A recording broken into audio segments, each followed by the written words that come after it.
think what should be said, first of all, is that there's no such thing as police brutality. We're going to have to get another language to address things. Those two words have been used as far back as I can remember. Police brutality. That's impossible.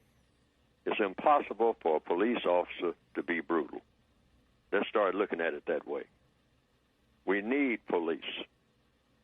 We need police because people misbehave. People do not behave correctly. So a police officer, by definition, is a person, first of all, that has the correct intentions. I was at a little legal school once, and they said, what is the first qualification for being a police officer? And different people started talking about knowing the Constitution, et cetera, and how to put on handcuffs, et cetera.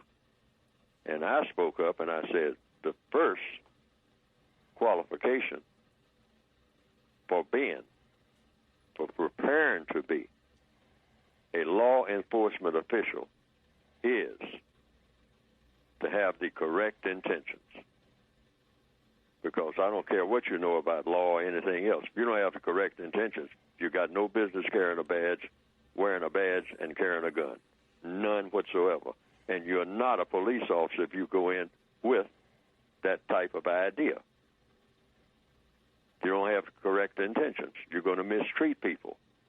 If you have that idea in the back of your head or the front of your head or anywhere in your head, anywhere near it, your brain, you have disqualified yourself.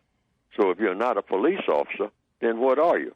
Well, if you're doing what you're doing on the basis of mistreating people based on color, you are a race soldier. That's a word that I made up, a term that I made up. 2 words, race soldier, in the form of a white supremacist.